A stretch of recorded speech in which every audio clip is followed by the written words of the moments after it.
Hello everyone, Ram Ram, नमस्कार, सत श्री अकाल, खमा गणी। कैसे हैं आप सब? आई होप सब अच्छे होंगे, सब खुश होंगे। मैं ऋतु चौरान स्वागत करती हूँ आपका लेट्स हम ऋतु में। तो भाई आज का जो हमारा टॉपिक है वो है वर्णमाला, संधि और समास का टॉपिक हम कर चुके हैं। बहुत ही अच्छी हमारी क्लासेस रही, बहुत अच्छा आपका रिस्पॉन्स रहा। तो आई होप वर्णमाला में भी ऐसा ही अच्छा रिस्पॉन्स आपका रहेगा। और अगर फिर भी कोई टॉपिक आपको समझ ना आ रहा हो या कुछ भी पूछना हो तो आप कमेंट कर सकते हैं, या फिर आप इंस्टा पे मैसेज कर सकते हैं। फिर टेलीग्राम ग्रुप जो है उसमें अगर आप जुड़े हुए हैं तो बहुत अच्छी बात है, अगर नहीं जुड़े हुए तो वहाँ मैसेज कर सकते हैं आप। तो आज हमारा टॉपिक वर्णमाला है। अब वर्णमाला टॉपिक जो है ना, ऐसी बात नहीं है कि ये सिर्फ सीटेट के लिए जरूरी है, ऐसा नहीं है कि एस्टेट के लिए। कोई भी जैसे ग्रामर का टॉपिक मैं हमेशा से कहते आ रही हूँ, बाउंड नहीं है कि आप ये सिर्फ एस्टेट के लिए तैयारी करवाई जा रही है या ये सिर्फ सीटेट के लिए है, ऐसा नहीं है। क्योंकि ग्रामर आपकी हर एक जो कम्पिटिटिव एग्जाम है उसमें काम आती है, कम्पिटिटिव है या चाहे आप 6 से लेकर अपर की जो भी क्लासेस है उसमें आपके काम आती है। तो वर्णमाला बेसिक सा टॉपिक है, जो मतलब हम नर्सरी से स्टार्ट करते हैं ना, अ सीखते हैं, जहाँ स्टार्टिंग हमारी होती है, जहाँ से हम बोलना सीखते हैं, जहाँ हम स्टार्टिंग में स्कूल में जाते हैं वहाँ से ये चीज़ सीखते हैं। और आज भी ये चीज़ हमें सीखनी पड़ रही है, पढ़नी पड़ रही है। क्यों? क्योंकि शायद आपने ध्यान से नहीं पढ़ा होगा, इसीलिए। क्योंकि चीज़ें एक बार क्लियर हो जाती है तो उनको दोबारा इतने डीपली पढ़ने की जरूरत नहीं पड़ती कि आप उस कंटेंट को बार बार देखो कि स्वर क्या होता है, व्यंजन क्या होता है, वर्ण क्या होता है, ध्वनि क्या होता है ना। बट फिर भी मेरे हिसाब से ये क्लास लेने के बाद आपको ऐसी कोई नीड नहीं पड़ने वाली कि फिर से आपको कहीं सर्च करना पड़े कि भाई हाँ ध्वनि क्या होती है, सबसे छोटी इकाई क्या होती है ना, वर्ण क्या होता है, अक्षर क्या होता है, अक्षर और वर्ण में फर्क क्या है, पद क्या होता है, पदबंध क्या होता है। तो ये सारे सवालों के जवाब आज आपको मिल जाएंगे। तो चलिए स्टार्ट करते हैं। वर्णमाला टॉपिक है आपका एचएससी या सीटी डी ग्रुप, जो भी आपका एग्जाम है, आप एसएससी किसी की भी तैयारी कर रहे हैं जिसमें हिंदी आती हो, तो उन सबके लिए ये आपकी क्लास है। ठीक है, तो चलिए वर्णमाला क्या होती है। तो सबसे पहले हम बात करते हैं, आप कोई भी वर्ण बोलते हैं अपने मुंह से, क म च न, जो भी वर्ण आप बोलते हैं, तो यहाँ हम एग्जाम्पल लेते हैं क म ल, क्योंकि हमारी यही चीज, यही एक कहते हैं ना, एक रीत चली आ रही है। हम स्टार्टिंग में कोई भी चीज सीखते हैं तो यही एग्जाम्पल देते हैं सेम, और वही एग्जाम्पल चले आ रहे हैं क्योंकि अच्छे लगते हैं और जुबान पे रटे हुए हैं तो वही सामने आते हैं। तो क म ल, और मोस्टली टीचर जो पढ़ाते हैं ना वर्णमाला स्टार्ट करते हैं तो आई थिंक यही वर्ण लेते होंगे, है ना। तो वर्ण क्या होते हैं, जैसे क म ल, ये वर्ण है अलग अलग, जैसे च म प त, कुछ भी हो सकता है। तो ये क्या है, आपके वर्ण है। ठीक है, वर्ण क्या होता है, इसके टुकड़े ना हो। अब इसके मैंने टुकड़े कर दिए, क के मैंने टुकड़े कर दिए तो फिर वो वर्ण नहीं रह जाएगा, है ना। पद शब्द क्या होता है, इसको मिला के पूरा बना दिया हमने तो क्या बन गया, कमल, यानी कि शब्द बन गया। जबकि मैं इसको मिला के अगर मैं ऐसे लिख दूं म क ल, तो ये कोई शब्द नहीं बना। यानी कि जो वर्णों का एक सार्थक समूह होता है वो क्या होता है, पद होता है। क्योंकि वर्णों का एक सार्थक एक अर्थ निकलना चाहिए, तो वो क्या है, आपका समूह क्या बन गया, पद शब्द बन गया। तो यानी कि एक सार्थक समूह बन गया। अब बात करते हैं पद क्या होता है। ये तो है पद शब्द, इसमें डिफरेंस है। पद क्या होता है, पद यानी कि कमल का फूल, कमल का फूल लिखा है हमने तो ये पद है। तो ये दोनों एक दूसरे पर आश्रित है, यानी कि जब जो शब्द है एक दूसरे पर क्या हो, आश्रित हो। कमल का फूल, देखो कमल, अगर मैंने यहाँ लिखा कमल, क्या कमल, फूल, कौन सा फूल, कमल का फूल, कमल का फूल है और फूल कौन सा है, कमल का है। ठीक है, तो ये एक दूसरे पर आश्रित हो गए, तो ये क्या बन गया, आपका पद बन गया। ठीक है, उसके बाद वाक्य क्या है, वाक्य जो पद का सार्थक समूह होता है। वाक्य क्या होता है, पद का सार्थक समूह, वर्णों का सार्थक समूह, पदबंध बन गया, यानी कि पद शब्द बन गया। और फिर आपका क्या बनता है, पद, यानी कि जब शब्द एक दूसरे पर आश्रित हो।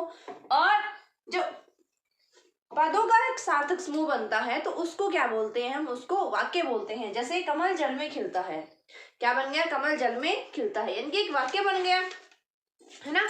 पदों का सार्थक समूह क्या हो गया, वाक्य, सार्थक समूह ही तो है। अब जैसे मैं इसको लिखूं, अगर सार्थक समूह को सार्थक ना बनाऊं मैं, मान लो मैंने लिखा फूल कमल में खिलता, अगर मैं इस ह को भी यहां लिख दूं, फूल कमल में है खिलता, तो क्या समझ आ रहा है, नहीं आ रहा। और इसी को मैंने क्या कर दिया, कमल जल में खिलता है, सॉरी, जल कमल में है खिलता, तो ये नहीं बनाना। और मैंने यहाँ लिखा है कमल जल में खिलता है, समझ आ रहा है कि कमल जो है वो जल में खिलता है। तो क्लियर है ये है कि पदों का एक अशार्थक समूह क्या कहलाएगा, आपका वाक्य कहलाएगा। उसके बाद है कि वर्ण हम किसको बोल रहे हैं, वर्ण यानी कि जिसके टुकड़े ना हो, वर्ण मीन्स जिसके टुकड़े ना हो, जैसे ये क, ये हमारा वर्ण है, इसके क्या टुकड़े करोगे, नहीं हो सकते। तो ये क्या है, हमारा वर्ण है, इसके टुकड़े नहीं हो सकते। अक्षर जिसे हम नष्ट नहीं कर सकते, जैसे ये क है, इसे हम नष्ट थोड़ी कर सकते हैं, ये चीज तो स्टार्टिंग से चली आ रही है, स्टार्टिंग से हमारा क्या है, ये अक्षर ही तो मिले हैं हमें, तो हम इनको नष्ट नहीं कर सकते, ना तो ये इनको पैदा किया जा सकता है, ना ही इनको नष्ट कर सकते हैं हम, तो वो अक्षर होते हैं। ध्वनि, ध्वनि क्या होती है, ध्वनि आवाज होती है, ध्वनि क्या होती है, ध्वनि एक आवाज होती है, ठीक है। इनकी भाषा की सबसे छोटी इकाई की अगर मैं बात करूँ ना, भाषा की सबसे छोटी इकाई की अगर मैं बात करूं, ये क्वेश्चन कई बार आता है, तो वो क्या है, आपकी ध्वनि है। सबसे छोटी इकाई क्या है भाई, आपकी ध्वनि है। और अगर ध्वनि ऑप्शन में ना हो तो आपकी कौन सी होगी, वर्ण होगा। अगर ध्वनि ऑप्शन में आपको नहीं दे रखा है तो भाषा की सबसे छोटी इकाई कौन सी होगी, वर्ण होगा। मैं कहीं फास्ट तो नहीं करवा रही, क्योंकि करवाते करवाते ना ध्यान नहीं रहता, वो चीजें बस ऐसे ही फ्लो में निकलता जाता है। तो ध्वनि यानी कि आवाज होती है, भाषा की सबसे छोटी इकाई क्या कहलाती है, ध्वनि कहलाती है। अब बात करते हैं कि वर्ण के भेद कौन से हैं, अब बात करते हैं कि वर्ण के भेद कौन से हैं। तो सबसे पहला स्वर वर्ण। अब आपने देखा होगा, आपने हमेशा ये पढ़ा, वर्ण के कितने भेद होते हैं भाई, 2 भेद होते हैं। स्वर व्यंजन, हाँ होते हैं, 2 होते हैं। अगर ऑप्शन में 2 है तो आपने प्रायोरिटी किसको देनी है, 2 को देनी है। अगर ऑप्शन में 3 है, 2 नहीं है, तो आप 3 को टिक करोगे। कंफ्यूज मत हो जाना कि मैम ने तो 2 ही बताए थे, 2 ही होते हैं। कई बार ऑप्शन में क्या होता है 1, 3, 4, 5 ऐसे होते हैं, तो आपको फिर 3 टिक करना है, क्योंकि एक तो स्वर वर्ण होता है, एक व्यंजन वर्ण होता है, एक अयोगवाह, ये भी इसका क्या है, एक टाइप है। अगर ऑप्शन में नहीं है, 2 है तो आप 2 करोगे, अगर 2 नहीं है तो आप 3 को टिक करोगे। क्लियर है इतना। स्वर वर्ण कौन से होते हैं, तो स्वर वर्ण वैसे हमारे 13 होते हैं, बट जो 2 होते हैं अंग और अह, वो अयोगवा होते हैं। तो स्वर वर्ण कितने होते हैं हमारे, 11 होते हैं। स्वर वर्ण कितने होते हैं, अ आ, इ ई, उ ऊ, री, ए ऐ, ओ औ। तो ये जो 11 है हमारे, क्या है, स्वर वर्ण है। स्वर वर्ण कितने होते हैं, 11 होते हैं संख्या में।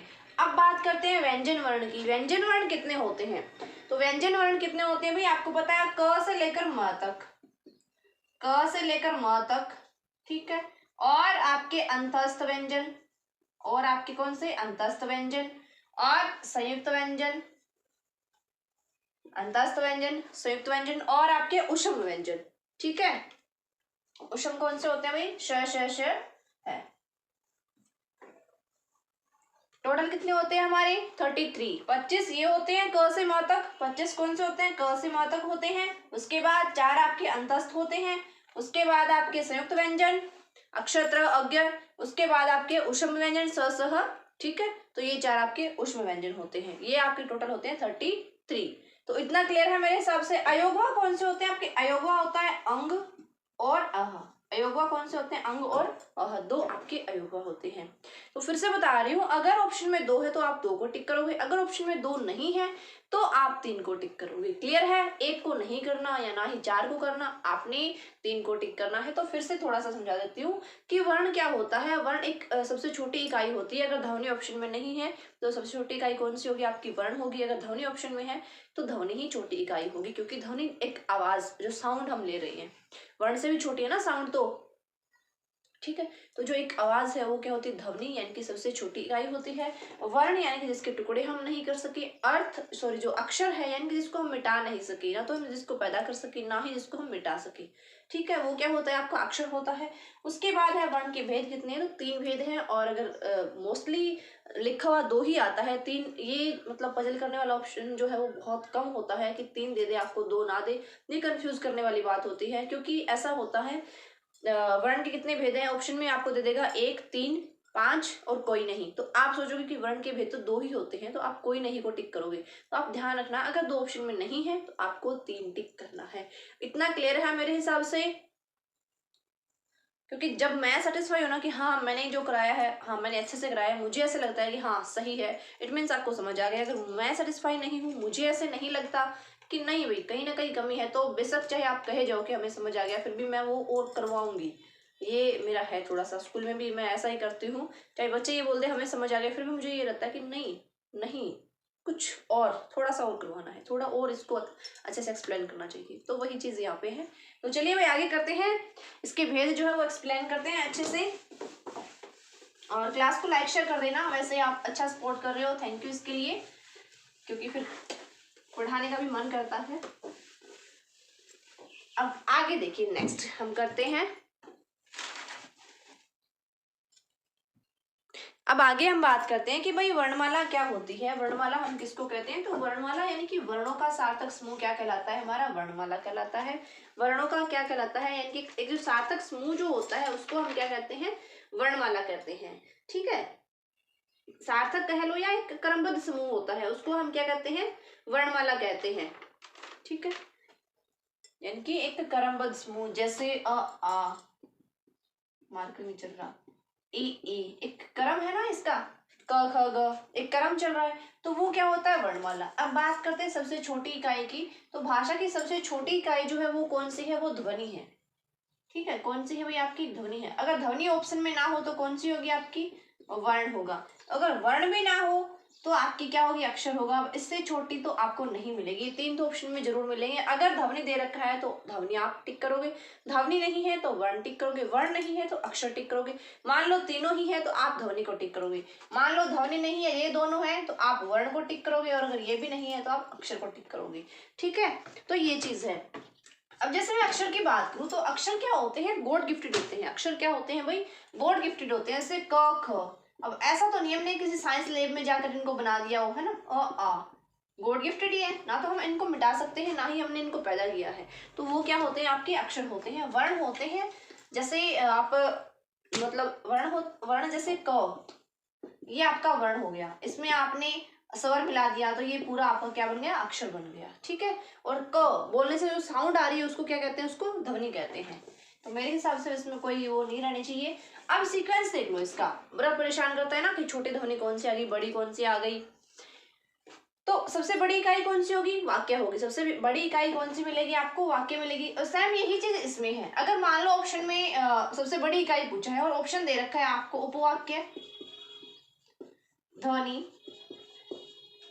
पद, एक ऑप्शन और दे रखा है मान लो, तो इसमें सबसे बड़ी आप बोलोगे कि मैम ने तो बोला था वाक्य होता है, जबकि यहाँ वाक्य है नहीं। अगर वाक्य नहीं है तो आप उपवाक्य कर सकते हो, क्योंकि वाक्य से पहले उपवाक्य ही तो है ना। और अगर उपवाक्य भी नहीं है तो कौन सा होगा? तो आपका पद हो जाएगा, क्योंकि ध्वनि तो बिल्कुल छोटी है। तो वो ऑप्शन पर डिपेंड करता है कि सामने वाला आपको क्या ऑप्शन देता है। तो ये सीक्वेंस आप देख लीजिए, चाहो तो आप स्क्रीनशॉट भी ले सकते हो। तो सबसे छोटी इकाई यानी कि स्टार्टिंग कहाँ से होती है? ध्वनि से होती है। ध्वनि से क्या बनता है? वर्ण बनता है। वर्ण से क्या बन जाता है? आपका अक्षर बन जाता है। अक्षर बन जाता है इनके क ख ग, जैसे अक्षर बन गया। उसके बाद शब्दांश बन जाता है, जैसे शब्दांश मीन्स जैसे कमल, शब्दांश बन गया, शब्द का एक अंश बन गया। आगे क्या बन जाता है? शब्द, फिर क्या हो जाता है? वो शब्द बन जाता है, पूरा एक अच्छे से शब्द बन जाता है। उसके बाद वो पद, पद का लो।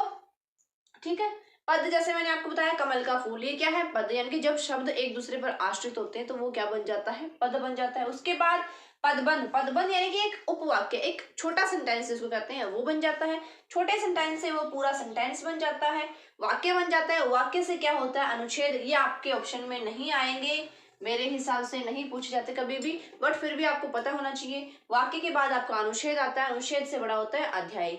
यहाँ तक ध्यान रखना। अध्याय से आगे फिर रचना, उसको रचना कह लो, ग्रंथ, काव्य, पुस्तक, जो मर्जी आप लिखना चाहो आप लिख सकते हो। ठीक है, तो ये था आपका सीक्वेंस। अब मैं बात करती हूँ कि भाई जो स्वर वर्ण जिसको हम कहते हैं, स्वर वर्ण किसको कहते हैं? जो एक स्वतंत्र रूप से बोले जाए। स्वर वर्ण किसको कहते हैं? कि जो हम एक स्वतंत्र रूप से बोलते हैं। ठीक है, स्वर वर्ण क्या होते हैं? जिनका उच्चारण हम क्या करते हैं? स्वतंत्रता पूर्वक करते हैं। स्वर वर्ण किसको कहते हैं? जिसका उच्चारण हम स्वतंत्रता पूर्वक करते हैं। जैसे अ, आ, ई, उ, इनमें किसी भी वर्ण की हमें हेल्प लेने की नीड नहीं है। अगर हम क बोलते हैं तो इसमें क्या जुड़ा हुआ भाई? अ जुड़ा हुआ है। अगर हम की बोलते हैं तो इसमें क्या जुड़ा हुआ है? ई जुड़ा हुआ है। अगर हम कु बोलते हैं तो इसमें क्या जुड़ा हुआ है? ऊ जुड़ा हुआ है। हम दूसरे की हेल्प ले रहे हैं। बट अगर हम ई बोलते हैं तो इसमें कुछ नहीं जुड़ा हुआ। अगर हम आ बोलते हैं तो इसमें कुछ नहीं जुड़ा हुआ। आ बोलते हैं तो कुछ नहीं जुड़ा हुआ इसमें। वो क्या है? स्वतंत्र है, वो फ्री है। तो स्वतंत्रता पूर्वक जो बोले जाते हैं इसका उच्चारण किया था जिन वर्णों का, वो क्या कहलाते हैं, स्वर वर्ण होते हैं। और ये टोटल कितने होते हैं, ये बड़ा मतलब एक महासंग्राम है कि कितने होते हैं। तो हिंदी में टोटल होते हैं ये 11। हिंदी में कितने होते हैं भाई, 11 होते हैं। जैसे मैंने अभी बताया, अंग और अह को काउंट नहीं किया जाता। हिंदी में टोटल कितने होते हैं, 11 होते हैं, क्योंकि 2 वो अयोगवा होते हैं। संस्कृत की मैं बात करूं तो 13 होते हैं। 13 कौन कौन से होते हैं, 11 तो वो है ही, उसमें री और लरी को जोड़ा जाता है, अंग और अह को नहीं जोड़ा जाता, ये ध्यान में रखना है आपको, ठीक है। ये 13 होते हैं। पाली और प्राकृत में 10 होते हैं, अपभ्रंश में 9 होते हैं। इन दोनों का आपसे नहीं पूछा जाएगा, मोस्टली हिंदी या संस्कृत का आपसे पूछ सकता है। अगर 11 ऑप्शन में नहीं है तो आप 13 कर सकते हो, लेकिन आपको 9 10 तो बिल्कुल नहीं करना, क्योंकि पाली और अपभ्रंश का आपसे नहीं पूछा जाएगा। ये बस मैंने आपकी नॉलेज के लिए बताया है, ठीक है। तो कुल कितने होते हैं, हिंदी में 11 होते हैं, संस्कृत में कितने होते हैं, 13 होते हैं, और 2 एक्स्ट्रा कौन से होते हैं, री और लरी होते हैं संस्कृत में। इतना समझ आ गया। अब आगे नेक्स्ट करते हैं। हाँ, शब्दों का मतलब जो वर्ण है ना, बहुत इनका मीनिंग अगर आप समझने लग जाओ ना डीपली, तो यूँ सोचो कि अच्छा ये भी होता है, हमें पता ही नहीं था। जैसे श श श है ना, एक तालव्य श होता है आपका, ये आपका तालव्य श, मूर्धन्य श, और ये आपका दंत्य श।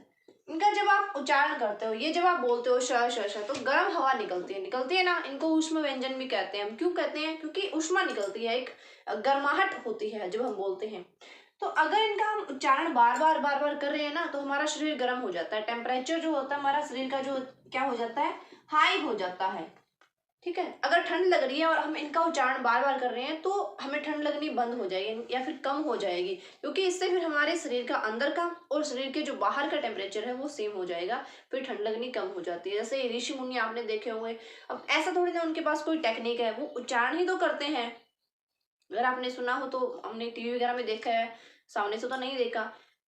तो वो क्या करते हैं, उच्चारण वगैरह ही करते हैं, तभी तो इतनी ठंड में बैठे रहते हैं, बिना मतलब शरीर पे कोई कपड़ा नहीं होता, फिर भी इतनी ठंड में वो बैठे रहते हैं और उन्हें फील भी नहीं होता कि उन्हें ठंड लग रही है। तो वो अपनी क्या करते हैं, अपनी बॉडी का टेम्परेचर जो है उसको कंट्रोल में रखते हैं, उसको बाहर का और अंदर का टेम्परेचर जो है वो इक्वल रखते हैं, तो इस वजह से उन्हें ठंड नहीं लगती।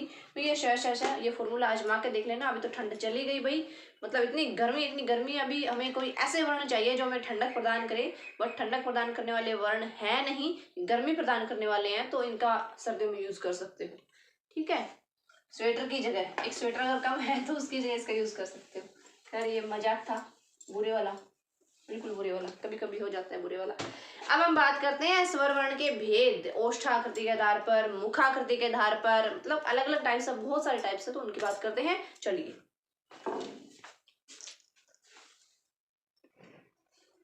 तो ये देखिए भाई, वर्णमाला में स्वर वर्ण के भेद की किस किस टाइप से भेद हमें बताए गए हैं। तो सबसे पहले है मात्रा, समय या उच्चारण के स्थान पर, यानी कि कितनी मात्रा का समय लगता है या कितना समय लगता है, या उच्चारण हम कैसे करते हैं, इसके आधार पर सबसे पहले हम करेंगे।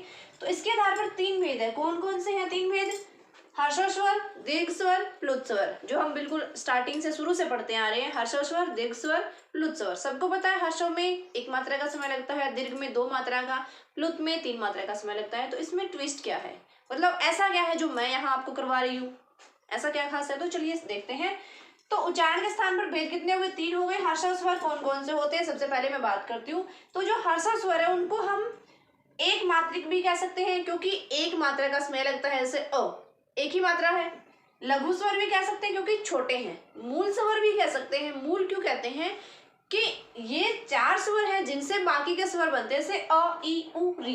तो जैसे आ है, आ को हम मूल स्वर नहीं कह सकते, क्योंकि आ किससे बना है, अ प्लस अ से।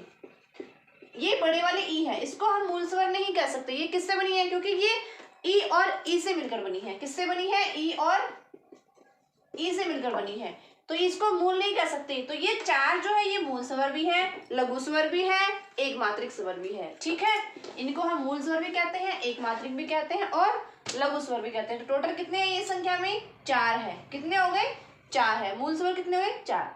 उसके बाद दीर्घ स्वर की बात आती है। दीर्घ यानी कि जहां 2 मात्राओं का समय लगे, जहां समय जो है वो बोलने में ज्यादा लगे, जैसे आ में टाइम लग रहा है, ई, उ, ऊ, फर्क नजर आ रहा है ना। दीर्घ स्वर हमारे टाइम में टीचर क्या करवाते, ए आ ई ई उ री ए ऐ ओ औ अं अः ऐसे करवाते थे और ऐसे फटाफट सुनते थे। इतना बेचारों के पास कहाँ टाइम था कि हमसे आराम से सुने। बट आजकल हम कैसे करवाते हैं, आ ई उ ऊ री ए ऐ ओ औ ऐसे हम करवाते हैं। तो बच्चों को वो चीज ऑटोमेटिक समझ आती है और हम इस चीज कंफ्यूजन में रह गए, तो ये दीर्घ कैसे हो गई, ये ह्रस्व कैसे हो गई, हम तो एक जैसे ही बोल रहे हैं, आवाज तो एक जैसी आ रही है ना। तो हमें वो चीज सिखाई नहीं किसी ने। आज ये चीजें ठीक है, अच्छे से समझा रहे हैं बच्चों को बिल्कुल स्टार्टिंग से, तो उनको ये दिक्कत आएगी नहीं। तो दीर्घ स्वर क्या कौन से होते हैं, आ ई उ ए ऐ ओ औ, ये दीर्घ स्वर होते हैं, ये 7 है। इनको हम द्विमात्रिक कहते हैं क्योंकि 2 मात्राओं का टाइम लगता है, ज्यादा समय लग रहा है। संधि स्वर भी कहते हैं। संधि क्यों कहते हैं, जैसे आ और अ मिलकर क्या बने, आ बन गया, ठीक है। अ और ई मिलकर क्या बने, ए बन गया।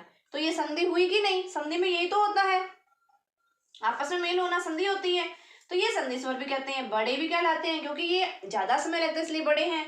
संयुक्त भी कहलाते हैं क्योंकि जैसे अ और ई संयुक्त कैसे हो गया, जैसे अ और ए मिलकर क्या बने भाई, ऐ, संयुक्त हो गया ना। अ और उ मिलकर क्या बना भाई, ओ, हो गया ना संयुक्त व्यंजन। जैसे व्यंजन होते हैं वैसे ही स्वर, स्वर वर्ण है, संयुक्त वर्ण है, ठीक है। तो ये चीज नहीं क्लियर हो गई कि ह्रस्व यानी कि छोटा, थोड़ा समय लगे, मूल स्वर इनको हम कहते हैं, एक मात्रिक कहते हैं। दीर्घ यानी कि द्विमात्रिक, संयुक्त वर्ण, बड़े व्यंजन, ठीक है, सॉरी व्यंजन नहीं, स्वर, बड़े स्वर, संधि स्वर, ये हम कहते हैं। तो इसमें एक चीज ये है कि सजातीय और विजातीय वाला सिस्टम क्या है, सजातीय और विजातीय। सजातीय यानी कि समान जाति, विजातीय यानी कि अलग जाति। सजातीय कैसे है, अब 7 में से सजातीय कितने होते हैं, जैसे आ है तो आ किससे बनता है, अ प्लस अ से क्या बन गया भाई, आ बन गया। तो ये सजातीय है क्योंकि ये दोनों एक जैसे हैं। जैसे ई प्लस ई से ई बन गया, तो ये क्या है, ये भी सजातीय है, एक जैसी जाती है इनकी। जैसे उ प्लस उ से उ बन गया, एक जैसी जाती है। अब यहां देखो, अगर हमें ए बनाना है तो अ प्लस ई क्या बना, ए, अलग जाती है, अ ई दोनों अलग है, सेम नहीं है। और जैसे ऐ बनाना है हमें तो ए प्लस ए ऐ बन गया। ओ बनाना है तो ए प्लस उ क्या बन गया भाई, ओ बन गया, अलग अलग है ना। औ बनाना है तो ए प्लस औ क्या बन गया भाई, औ बन गया, क्या लिखे बने, हाँ ओ, ए प्लस ओ क्या बन गया, औ बन गया।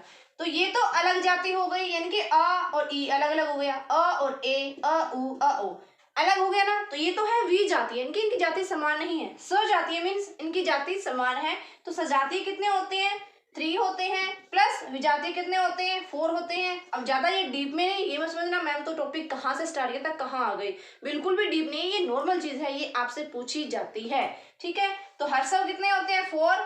दीर्घ कितने होते हैं, टोटल 7 होते हैं, जिसमें से 3 सजातीय होते हैं, 4 विजातीय होते हैं। सजातीय क्या होता है, विजातीय क्या होता है, ये मैंने आपको भी समझा दिया। उसके बाद है आपका प्लुत स्वर। प्लुत स्वर में ओम, ओम एक पवित्रता जिसमें है, ओम, इसका जाप करते हैं ना ऋषि मुनि, तो ये क्या होता है, प्लुत स्वर है आपका। उसके बाद हाँ एक चीज और है, मुझे ध्यान नहीं आ रहा, मैंने कहा कि शायद किसी यूनिवर्सिटी ने ये रिसर्च की है कि ओम जो शब्द है, ओम शब्द को हम कंटिन्यू अगर लंबे, एक अच्छे से लंबे सांस के साथ अगर हम बोलते हैं 7 बार, तो हमारी जो याद करने की क्षमता है, लर्निंग एबिलिटी जो है वो शार्प होती है, ऐसा रिसर्च में माना गया है, ठीक है। ये बात कोई झूठ नहीं है, बिल्कुल सच है। काफी टाइम तक रिसर्च हुआ, उसके बाद ये चीज सिद्ध हुई है। जबकि हमारे भारत के ऋषि मुनि ने ये चीज इतने साल पहले मतलब सिद्ध कर दी थी कि ये चीज ऐसे है, बट वही बात है, वही चीजें रिपीट हो रही है। दूसरे देशों के लोग हैं वो रिसर्च कर रहे हैं इस पे, जबकि ऋषि मुनियों ने काव्य जो लिखे हैं या जो भी उन्होंने लिखा है, अपना रचना की है, ग्रंथ के लिखे हैं, उसमें सब में उन्होंने ये चीज पहले से ही बता रखी है। तो ये चीज थोड़ा सा भी, ओम का उच्चारण जो है आपको करना चाहिए, सुबह सुबह जरूर करना चाहिए 7 बार, और एक लंबी सांस के साथ करना चाहिए। तो ये ज्ञान की बातें भी सुना करो, जरूरी होती है। तो ओम यानी कि ये, इसको हम क्या कहते हैं, त्रिमात्रिक भी कहते हैं। वैसे प्लुत स्वर के बारे में नहीं पूछा जाता, ज्यादातर ह्रस्व या दीर्घ ही पूछा जाता है। प्लुत स्वर क्योंकि आपको पता है भारतीयों की आदत होती है, जो अच्छी चीज है उसको तो पूछते ही नहीं है, फालतू में मत्था मारना। तो ओम, ये जो काम की बात है वो तो पेपर में नहीं पूछते आपसे, क्योंकि इससे तो फिर ज्ञान आ जाएगा ना, ज्ञान इनको देना नहीं है, अच्छे वाला ज्ञान तो देना ही है, रटा रटाया चाहिए इनको। तो ओम और ऊम जैसे वर्ड है तो त्रिमात्रिक होता है, ये 3 मात्राओं में जितना समय लगता है। पवित्र शब्द है और एक विशाल है। ओम, टाइम लगता है ना, जैसे अ, आ, ओम, फर्क है, एक मात्रा, दो मात्रा, तीन मात्रा। तो ये आज का हमारा टॉपिक था। वीडियो थोड़ी सी लंबी हो गई है, बट इसमें एक भी वर्ड ऐसा नहीं है जो आपके काम का नहीं है। सो इस चीज़ को इग्नोर करें कि बहुत ज़्यादा टाइम लग रहा है, क्योंकि टाइम लगा के ही चीज़ें समझ में आती है फटाफट। तो फिर वही बात है, आप यूट्यूब से कहीं से भी देख लो आपको, या फिर आप बुक से ही फटाफट नहीं मार लो, कोई वो टेंशन वाली बात नहीं है। एक दिन में आप बुक को अच्छे से कवर, अच्छे से तो नहीं है मतलब फटाफट निगाह मार सकते हो, कवर कर सकते हो, तो उसमें तो कोई आड़ी जाड़ी नहीं है। तो ये थे हमारा स्वर वर्ण के भेद, और आगे मुखाकृति के आधार पर, जीभ के आधार पर, है ना, उष्ठाकृति के आधार पर, वो हम कल करेंगे पार्ट्स। तो आज के लिए इतना ही। आई होप आपको बहुत अच्छे से समझ आया होगा। व्यंजन करेंगे हम, उसके बाद स्वर का हमारा टॉपिक कंप्लीट हो जाएगा। तब मतलब बहुत सारे टॉपिक पड़े हैं, बहुत अच्छे से मज़े से पढ़ाई करने वाले हैं। मैंने ये आपके मुंह से ये सुनना है कि हाँ भाई वाकई मतलब एक बार पढ़ा दिया उसके बाद कभी दोबारा पढ़ना नहीं पड़ा, ये चीज़ मुझे आपसे सुननी है। सो प्लीज़, ठीक है, फिर मिलेंगे नई क्लास के साथ, नई एनर्जी के साथ। और क्लास को लाइक शेयर करना मत भूलना, कर दिया करो भी। अगर फिर भी आपका मन ना करे तो भाई मत किया करो, कोई बात नहीं, हमारा तो यूँ ही चलता रहेगा। Thank you.